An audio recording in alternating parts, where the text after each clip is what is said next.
One day you wake up and realize that the people you miss will never come back. And yet, you never made time even for their simplest moments.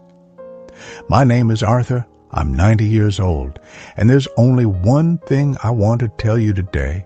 We usually understand the value of the people we love only after they are no longer beside us. When I was young, I thought like everyone else.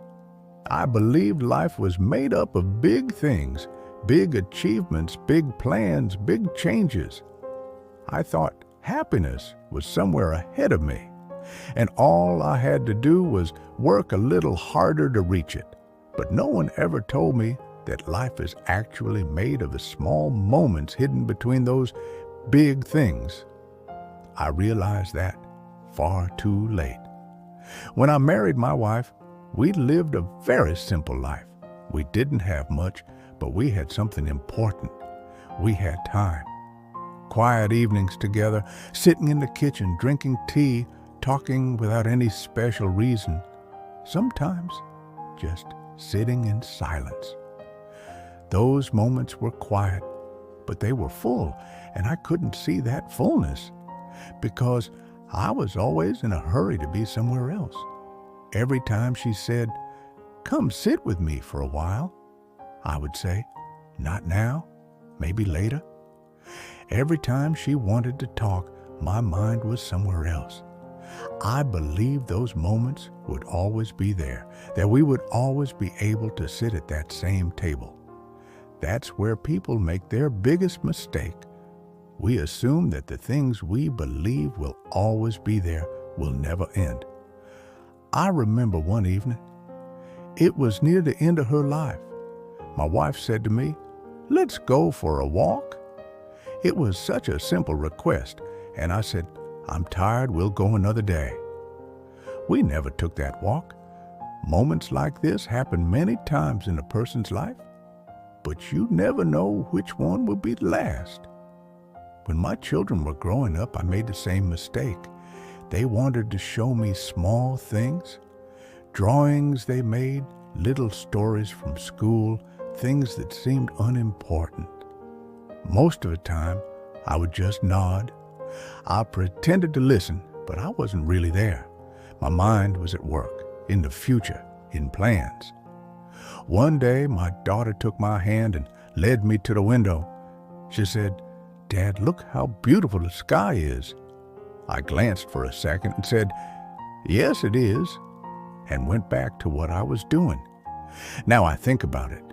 She wasn't just showing me the sky. She was showing me herself.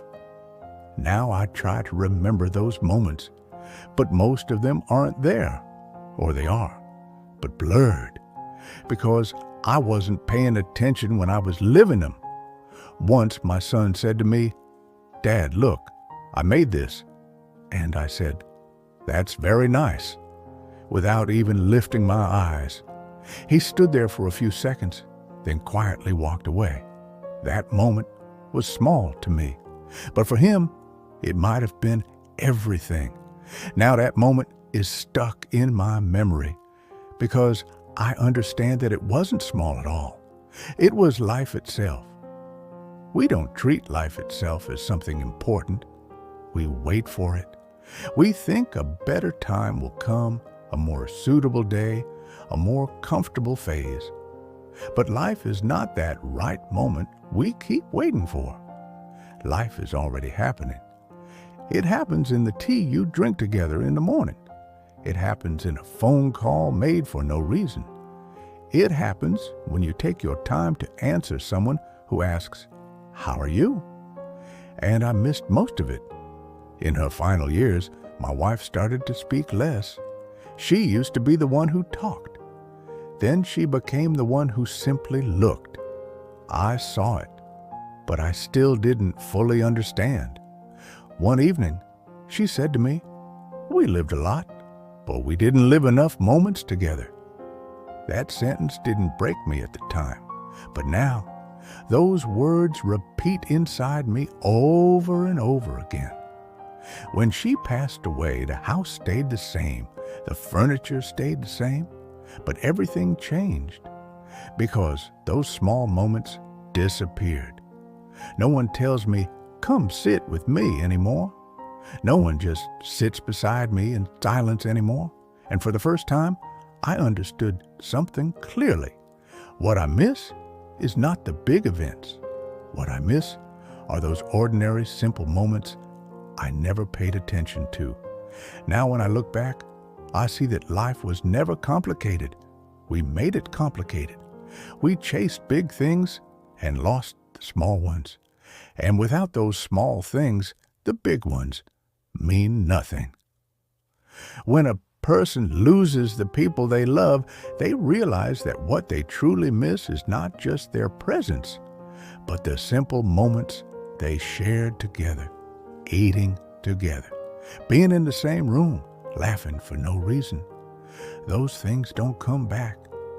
No success, no money, no achievement can give those moments back to you.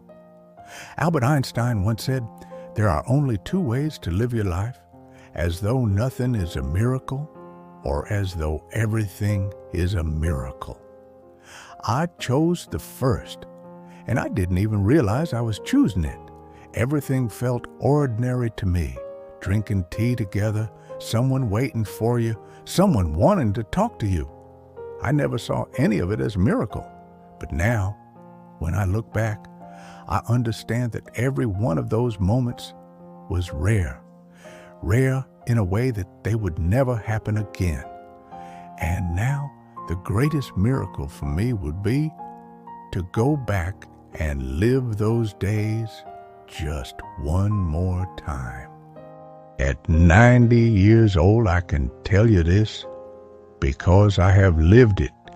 If there is someone in your life right now who is waiting for you, go to them. If there is someone who wants to talk to you, listen to them. If you have the chance to share a simple moment together, don't postpone it, because later often never comes. And the hardest truth is that people only understand this when everything is already over. I'm not asking you for big things. Just remember this: life passes in the moments you don't pay attention to. And one day, when you look back, you will realize that the most valuable things never looked big. They were simple, they were quiet, and you either lived them or you hurried past them.